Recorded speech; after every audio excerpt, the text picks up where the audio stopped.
Finovate showcases cutting-edge banking and financial technology through a global conference series featuring short-form demos and thought leadership. Now, the conversation continues on the Finovate podcast.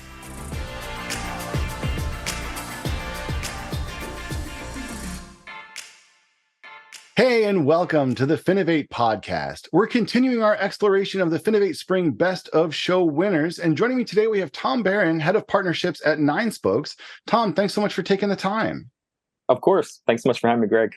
So as you've heard me say over the last couple of weeks, you can find all of the videos from FinovateSpring at finovate.com/videos. I would encourage you to check out the entire 9Spokes demo, and you can see what resonated with that technology with our audience there in San Francisco.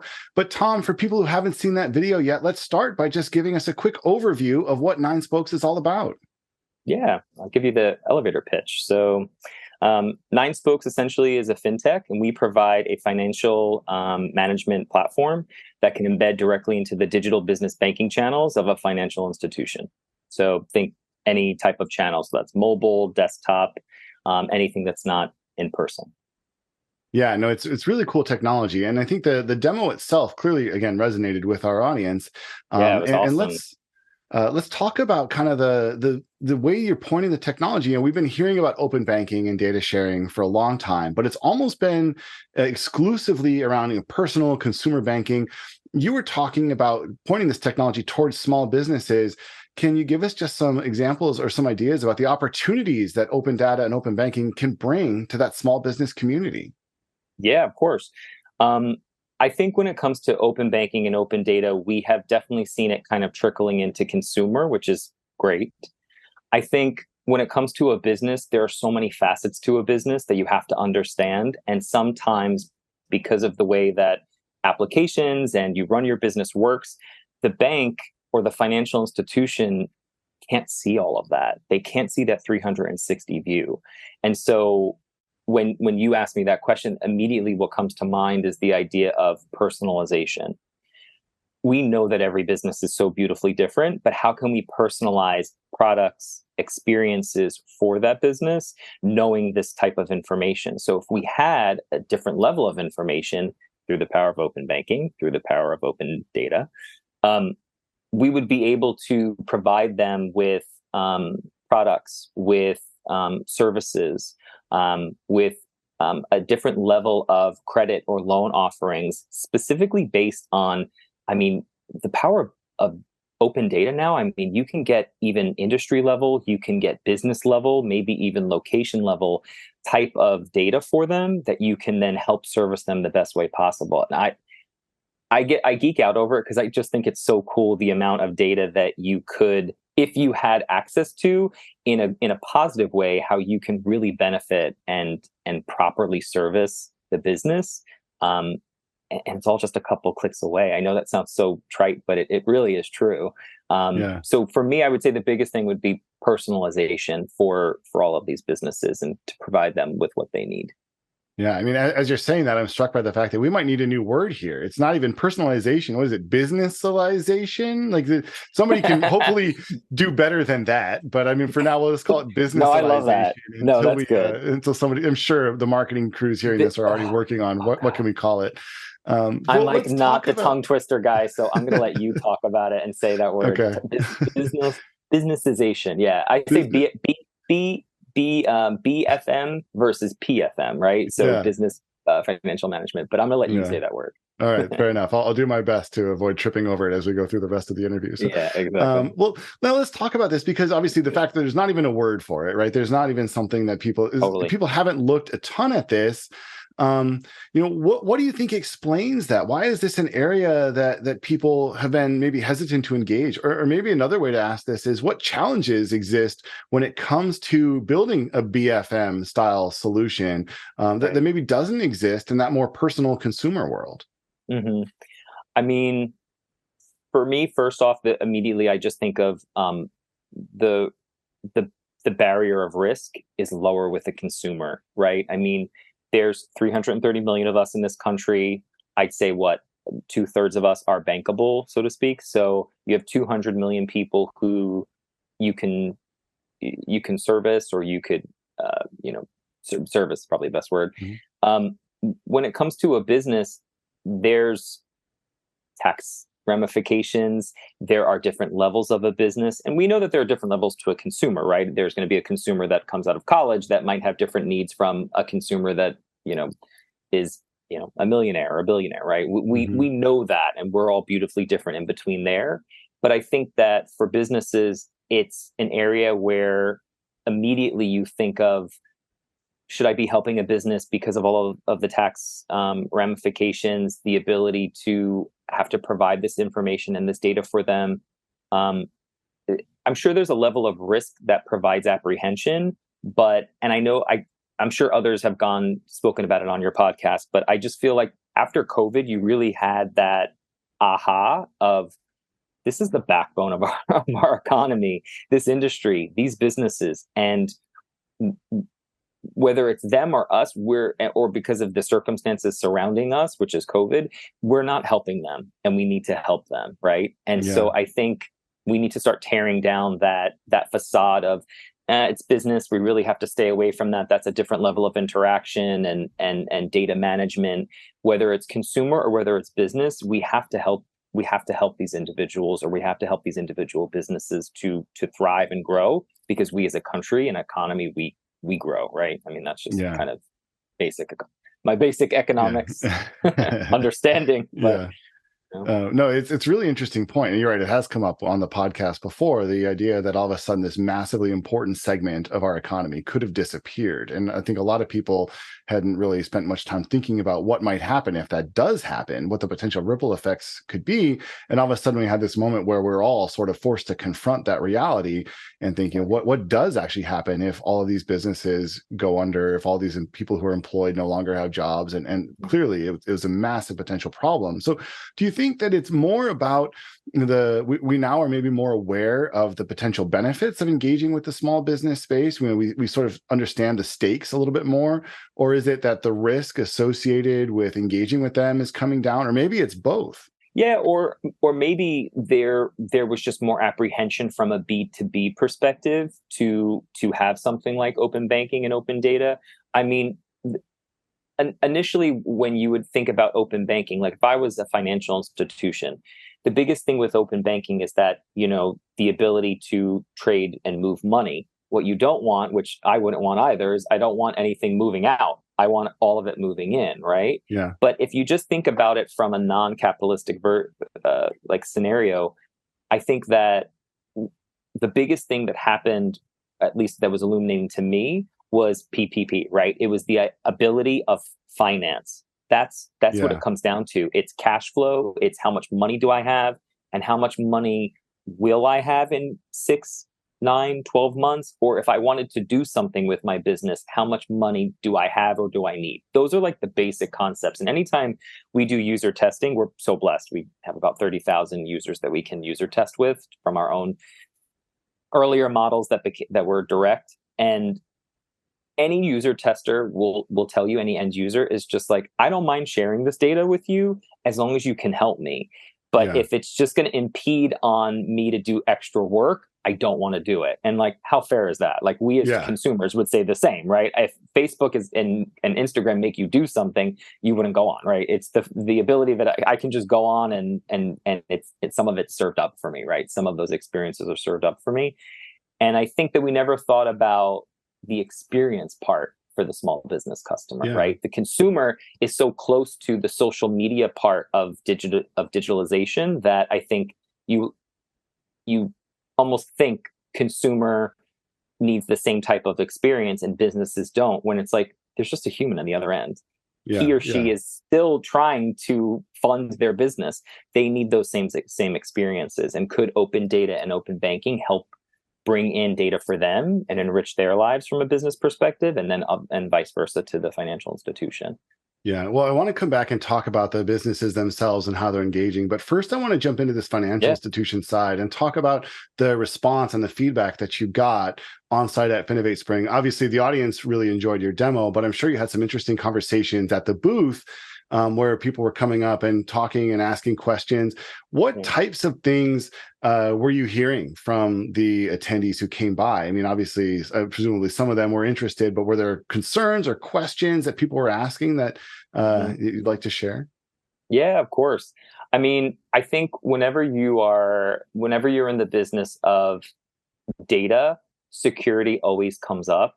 I appreciate it so much. We are ISO certified from a 9Spokes perspective, so we're one of the highest levels, if not the highest level of data security.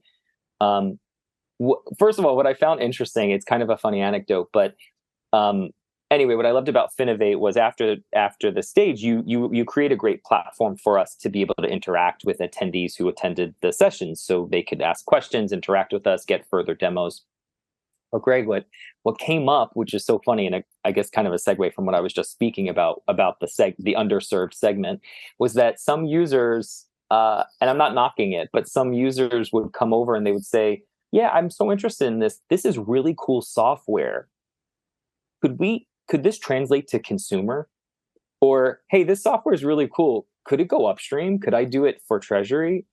And in my head, I'm like, we could analyze that, but I definitely want to help the small business, right? That's our passion, right? We want to help them. But Greg, I just found it so interesting that it immediately, even now, 3 years later, we still innately go the other ways, right? We don't always just think this is why we're underserved, right? Because we tend to think, could this work for consumer? But it's the small businesses that still need it. I found it so funny. I was like, yeah, we could talk about it. It's not something we might be interested in, but I mean, the software, I could see how you would think that, but no, it's I think, and it speaks to kind of a common problem in the fintech space and the digital adoption space, which is you have the technology that is there, but you need to change the way people think about it, right? And so I think this is that education side of it, where you say, here's a tool that helps out this group of people, and the fact that people are coming up and saying, well, could it help these other groups? Like, well, yeah, but this is the group that needs the help. Like, these are the people that we're really that we just exposed this potential massive risk. So please focus on them for at least a little bit. Obviously, again, good for the technology that they liked it and that it could be deployed elsewhere. So, but I think that is something that there needs to be a little bit of re-education. And so I would challenge any bankers who are listening to this podcast to think about the small business community in particular and really think, am I doing enough for them? Obviously, there's a lot of opportunity for the banks who are doing well at engaging with that community. There's a lot at stake. So don't lose sight of it. Maybe is the lesson for there. Sure. But it was good. Yeah, it was good. But it, definitely, happy to be there and talk to everyone. Any feedback is interesting feedback, I think, especially for us. So. No, totally. 100%. So now let's come back to the small business side of it, because you're out there, you're in the market, you're engaging with these small businesses. And there's a couple different questions I have. First off is, what's the response been like from that community? But I think maybe more relevant is, we noticed that when it came time for PFM style technology, there were a group of people who were really engaged, who wanted to come in, they wanted to check every day, and they were living in their bank apps. But there's also a massive part of the population who just kind of said, I'm not engaging, I'm not doing this. And it's been a struggle, I think, for a lot of the fintechs and the FIs that they support to engage and get the adoption that they want. What are you seeing from the small business community on that adoption side when it comes to them actually coming in and engaging with the platform and using it in a way that you hope that they will? Yeah, what I love about that question is that, like, I can genuinely say it is because of the end user, the small business customers that have been on the platform, obviously in the various white label solutions that we offer through our bank partners. Seeing that audience over time has helped us innovate. We have seen, because our business model was, we actually just had the ability to have a front end and connect a bunch of third-party applications at first. And there was a level of engagement that we analyzed with our bank partners. But it really wasn't until we brought on banking, the ability to see different metrics from credit, debit, or merchant data from the bank and visualize that for our bank partners. Or the biggest thing was cash flow. And once we introduced that absolutely changed not only the game for us, but changed the engagement rates even for our bank partners. There was a couple of bank partners that even said to us, we have a certain amount of time that we know that our users are spending on accounts overview page or on our bank portal. And then we were comparing it to ours. We host for them. So we're sharing those data metrics, and it was becoming 3 times as much time. So the whole purpose of the platform was we were introducing all these features to give time back to the small business customer, right? And in user testing, that's like, I want time back, and I'm like, okay, we hear you. Let's get you time back, right? Let's get it all so it's all in a couple clicks. You can do everything. And what's funny is that what I was telling the bank partners, I'm like, it's kind of funny because then users want the time back, but if you give them more services or features, they will give that time back to you. And that's what I found so interesting. So now they're spending more time on the platform, using cash flow, interacting with the tool. Sometimes it's even a lot of manual interaction. So they're putting in their own projections. They're starting to size their own business. And to see that, I think, is so exciting. For us, obviously, because we built it. But I think for our bank partners, right, we want to provide success for them, right? That's the whole way that the partnership works. But I think the idea of time, giving it back to them, and then they'll give it back to us if we provide the features that a user wants. And this is all in the bank portal, as you said in your question. It's like they're not coming off. They're still in, right? They're still in the bank portal. And I think that that's so telling for when you build features and you build them through the innovations of the audience rather than, theorizing or some other way to innovate. We have found success from innovating with the audience. Yeah, no, I think that's really crucial. And I think it comes back to this thing, which a lot of people have sort of hypothesized over the years, which is that if you are able to give some of these communities who need a little bit of extra help, and I think small businesses fall into that category of needing a little bit of extra help. Of course. If you're able to give them that help, they're able to then go and do more. They're clearly growing, they're learning, they're engaging with the platform. And the idea that you've created a platform that can automate a lot of things, but people are still finding value and coming back in and let me engage manually. Let me see, if I play around with this, I'm never going to be a CEO or a CFO as a small business owner, but I can start to understand how some of the decisions I make will impact my cash flow, how I can use some of those loan products that are being offered to me to my advantage. And I think the more people play with this kind of tool, the more savvy they ultimately become, which of course is hugely important for their survival, but obviously for the banks that support them, there's a massive opportunity there as well. So we're almost out of time, but I want to end by zooming way out. Let's come back up to this big picture and talk about the future of American small businesses. We've at multiple points here talked about this is an area that needs support. There's a lot at stake here. What do you think the future holds for this community? I mean, are we maybe past the danger zone now, or is this something which we still need to be concerned about? In 5 or 10 years, what could the future hold for small businesses and a very macro level? Yeah. A lot of the conversations that I have either with current bank partners or potential new ones, or just exploratory chats in the fintech world in general, what I'm learning is that COVID definitely unearthed what was essentially a powder keg. And now we have the knowledge that there's an issue and we need to support the small business consumer, right? I think from there, it's about working with the financial institutions to make sure you put it on your initiatives, to make sure I think it's one thing to be aware of the issue. It's another thing to actually act. And so what I really highly recommend, is to just think about it, even from not even just the big players, but from the amazing community that is community banking and credit unions, which 100% fairly bank the small business customer and probably have a level of different touch point and maybe even knowledge of them as well. I think that you have to get it on your radar, build budgets, build initiatives to build these services. And what I would say, I've said it before, sometimes when people ask this, which is, don't be afraid to work with vendors like us, like 9Spokes. Like fintechs are definitely good. We sometimes are even okay and happy to work together. If we can provide a cohesive solution and provide that best solution for you and for your customers, we will.